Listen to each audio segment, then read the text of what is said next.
Bismillahirrahmanirrahim. Assalamu alaikum warahmatullahi wabarakatuh. Good morning, dear student. Hope you all are fine and enjoying a good health.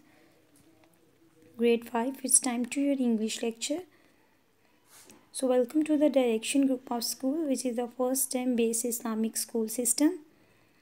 Dear student, kindly protect yourself from COVID-19 because your safety is our top priority. Today is 19 May 2021 and day is Wednesday.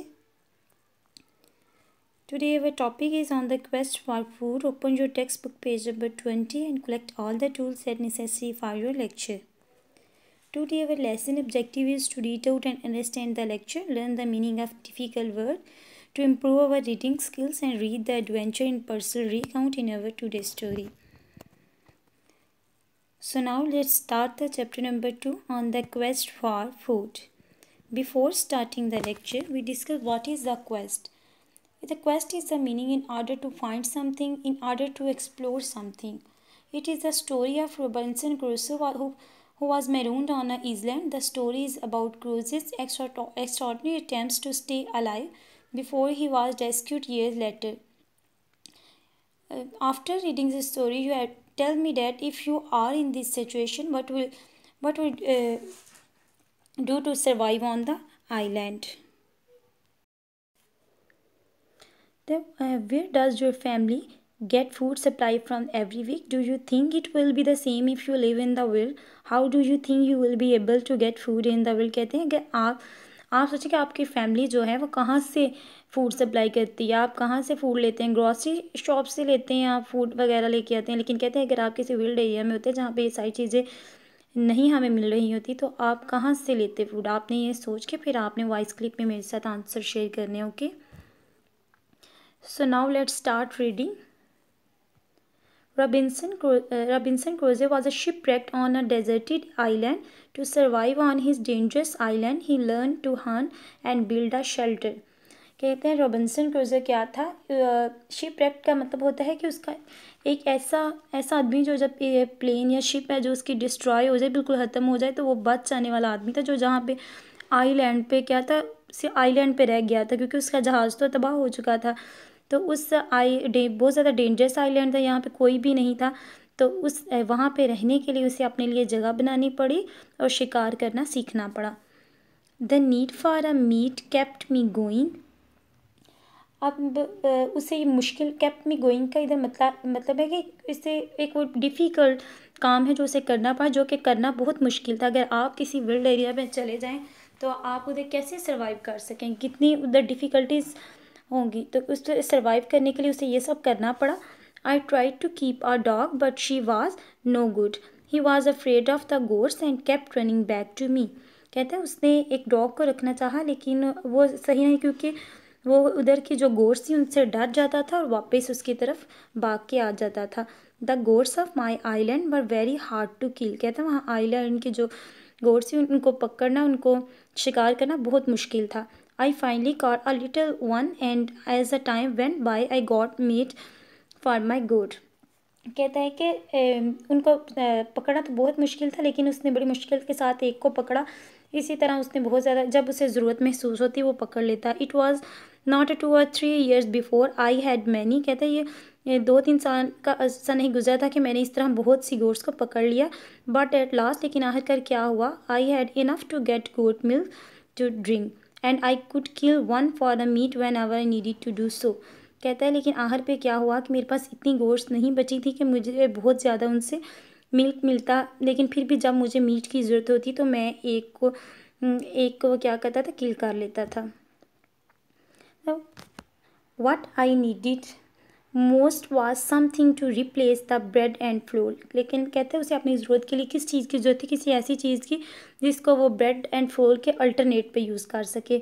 My reserve कहते क्या मतलब, जो उसकी store की हुई चीज़ें थी. My reserve on ship for fast depleting mean ख़त्म हो रही थी, बिल्कुल ख़त्म, रिड्यूस हो रही थी. एक कहते हैं कि जो मेरे पास स्टोर की हुई चीज़ें थी, रिज़र्व की हुई थी शिप पे, वो बिल्कुल ख़त्म हो रही थी. And I needed to cereals to sustain myself. अब उसे अनाज चाहिए था अपने आप को ज़िंदा रखने के लिए. I made a big dry cave my home on the island, उसने क्या किया, एक बड़ा सा गार अपने घर के तौर पर आइलैंड में बनाया। इट वॉज वेरी डार्क, जिसमें बहुत ज़्यादा अंधेरा था। एंड डिंगी, डिंगी का मतलब होता है डस्ट, यानी बहुत गंदा सा जो एरिया जहाँ पे बहुत डस्ट वगैरह हो, रबिश हो। And the fact that I had no candle did not help इधर, कहते हैं लेकिन वहाँ डस्ट भी बहुत ज़्यादा थी, लेकिन उधर वहाँ पे कोई भी कैंडल नहीं थी जो उसकी हेल्प करे, उसकी रोशनी वगैरह करे।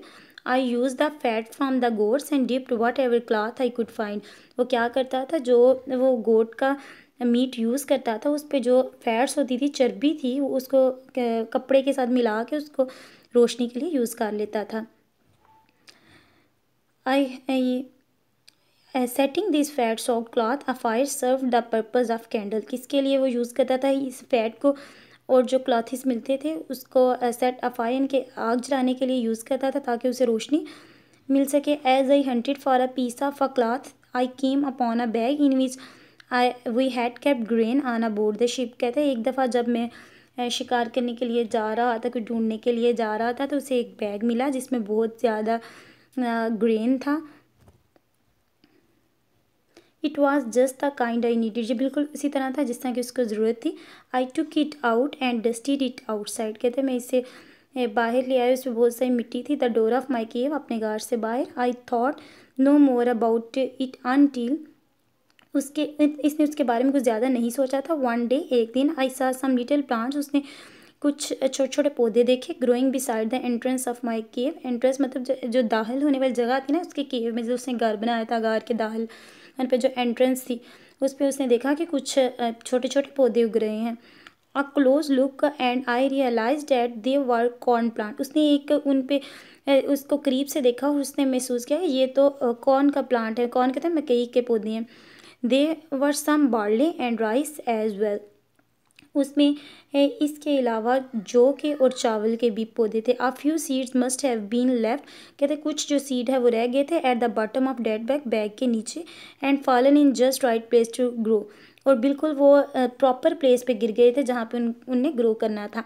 आई had look after this plant, कहते इसके बाद मैंने उसकी बहुत देखभाल की। Saving every bit of a grain from the bird, ताकि जो बर्ड्स हैं उसे खराब ना करें। It look me 4 years before, इसने तकरीबन 4 साल लगे। I had grown enough grain to eat, जिस उसने बहुत ज़्यादा ग्रेन जो है अपने खाने के लिए जमा कर लिए। I had first landed near a small stream, जिसने सबसे पहले जो है एक छोटे से तालाब के पास लैंड किया। As I walked up the stream, जब उसके साथ चलता गया, I found a lush green fields of grass and sugar cane, उसने वहाँ पे क्या देखा, बहुत रसीले और हरे पौधे देखे, और उधर गन्ने के जो हैं वो भी पौधे थे। Further up I found some melons on the ground and grape vines growing on the tree, कहते जब मैं चलता गया साथ साथ मैंने देखा उधर के तरबूज की और अंगूर की जो है वो शाखें जो लटक रही थी। They were heavily laden with the bunches of grapes, कहते हैं ये बहुत ज़्यादा बुरी तरह से भरी हुई थी जो ग्रेप्स की हैं, वो उसके पर बहुत ज़्यादा ग्रेप्स जो हैं वो लटक रहे थे। I recall dead grapes could be dried and preserve as raisins with, वो कहता है कि अब उसका क्या दिल था कि इनको स्टोर करे और ड्राई करके स्टोर करे, उनकी किशमिश बना ले। With this thought in mind, इस सोच के साथ, I pick the biggest bunches I could find and tied them to the outside branches of the trees to be sun dried, कहते हैं इस पर्पज़ के लिए उसने क्या किया कि बहुत एक उसकी जो एक बंच है पूरा एक गुच्छा उतार लिया, और वो बहुत बड़ा गुच्छा था। क्या उसने माइंड में सोच रखी थी इसको वो ड्राई करेगा और इसकी किशमिश बना लेगा। I did more than 200 big bunches in this way, उसने क्या किया इस तरीके से उसने उतारी कि जो उसका एक बंच उसने उतारा था उस पर 200 से ज़्यादा जो उसके गुच्छे जो हैं वो बने हुए थे। ओके स्टूडेंट, आपने इसकी रीडिंग करनी है और साथ में कुछ वोकेबलरी वर्ड्स हैं, इसका आपने मीनिंग लर्न करने हैं और साथ में अपनी नोटबुक पे राइट डाउन करना है। Shipwreck, to destroy ship by sinking, dangerous risky, shelter home, reserve save, depleting decrease, reduce, उसका hunting trapping, dusting junk, debris and entrance door. Your homework task is read out and understand the lecture and learn the reading of the lesson and vocabulary word and write vocabulary words on your neat notebook. Okay student, your lecture is end here. If you don't understand anything, please ask me freely. Take care of yourself. Allah Hafiz.